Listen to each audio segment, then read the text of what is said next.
I'm sorry, the last video got cut off. And he actually asked me if I wanted a left downwind or a right downwind. I was so disoriented, I actually said I was coming in from the southeast because I figured he wanted me to pick either southwest or southeast, but I did report directly south.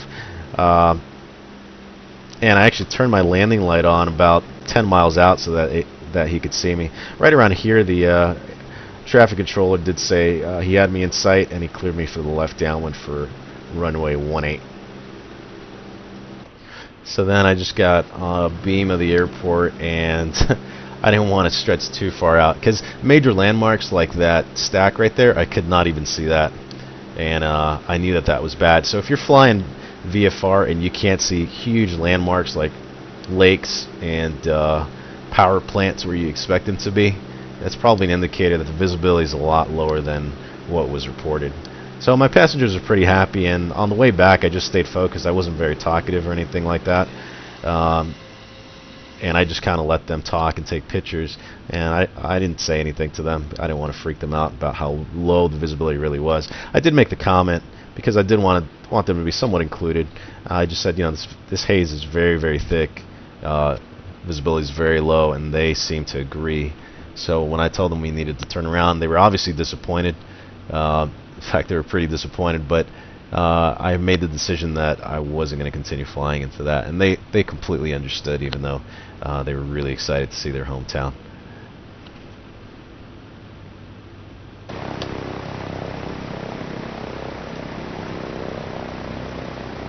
So in my rush to avoid extending out downwind too much because I wanted to keep sight of the runway, I actually ended up shooting a pretty high approach, and at one point I actually thought of going around because I just was idle power and I had a lot of speed. But then I thought, well, let me try slipping it and just see how it goes, and I can always punch full power if I need to. And I just ended up doing a really hard slip, and the Cessna 172 slips pretty nicely. And then I decided, oh, I'm going to make it. But normally I would probably want around. I just really wanted to get down on the ground. So at this point, I'm just really was focusing on landing the aircraft, getting everybody home safe, and I ended up bouncing a little bit.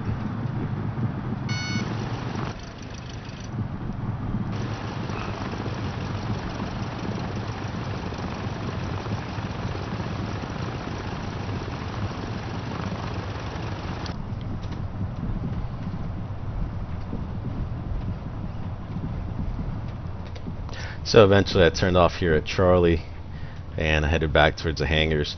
I think the controller was a little surprised when I asked him for the weather over the airfield, because he probably figured, you know, why aren't you listening to AWOS, excuse me. And the answer really was, somewhere in my mind I was thinking, you know, I want other pilots to know how the weather is up here. So I made the call and I said, you know, Morgantown Tower, Cessna 733 Papa Yankee. There's a lot of haze up here. I said, how's the weather over the airfield? And the controller was kind of taken aback by that, and he did report 10 miles visibility. But my reasoning was I wanted him to know that, hey, even though you guys are reporting 10, this visibility looks a lot lower than it actually is, so that other pilots would be aware. And I'm sure other pilots that were in the area could hear that transmission if they were operating in the Class D airspace. So all in all, it was an interesting experience, and I wouldn't call it a fun flight by any means, but it was definitely a learning experience for me. My passengers, regardless of what we did and with the low visibility, they still had a great time and thought it was an awesome experience. It was the girl's first time in a small airplane, and she really enjoyed herself.